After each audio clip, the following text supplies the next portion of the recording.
In part 4, we are going to compute the cross product of E and F. So a cross product will give you a vector, which is having a magnitude and direction, unlike dot product, which will give you just a scalar.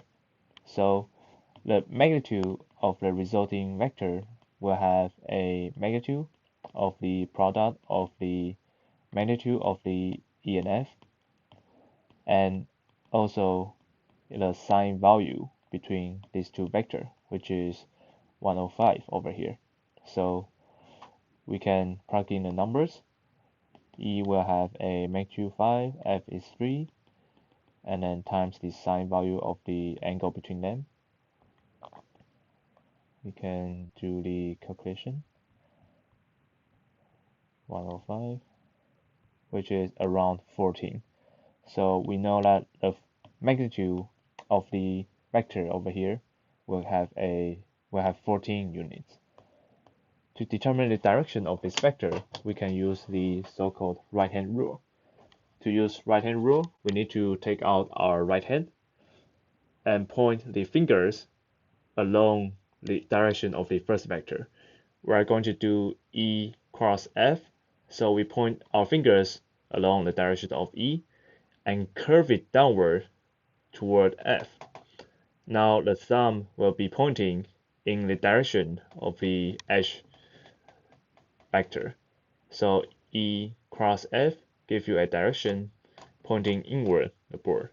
So now we know the direction of H will be pointing inward. This is called the right-hand rule, and by the right-hand rule, we can determine the direction of a vector from a cross product. The direction inward to the board will be in negative k in our case. So we know that the vector h will be negative 14 units in the k direction. We can also compute the cross product by using the components of the vectors. The way we do that is to draw out this determinant, which is 3 times 3. The first row will be the ijk unit vector, and the second row will be the components of vector E, and the third row will be the component of the vector F. To compute this determinant, we do something like that goes diagonally from top left to bottom right. So whatever goes along this line will need to be multiplied into each other. So we will have EY times FZ times the I unit vector.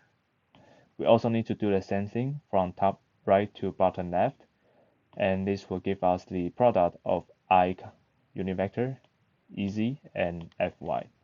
And when we go from top right to bottom left, we need to subtract the product from what we have. So this is what we have in the I component. We do the same thing for J, and this will give us EZ Fx minus EX Fz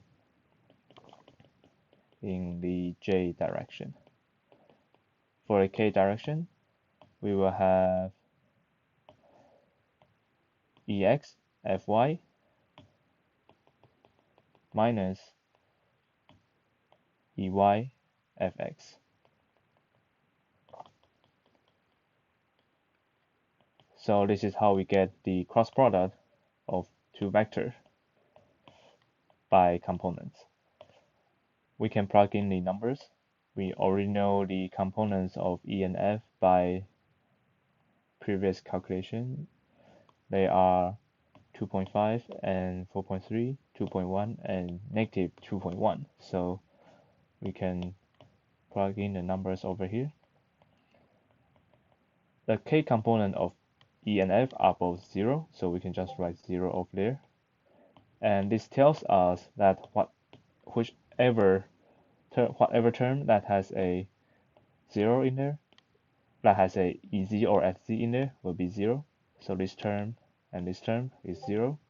This term and this term are also 0, which tells us that the component of h is only non-zero in the k direction. We can plug in the number. Ex is 2.5 and Fy is minus 2.1. And then we need to subtract 4.3 times 2.1 and in the k direction. We see there's an overall minus sign, so we can pull it out and then just compute the thing inside the parentheses. Let's use our calculator. 2.1 times 2.5, 2.1, 4.3, 2.1. We see that the result is indeed around 14. So using the components of E and F, we can get the cross product, which is H, and it will be minus 14 unit in the minus k direction, which is what we get using the magnitude times the sign value and the right hand rule.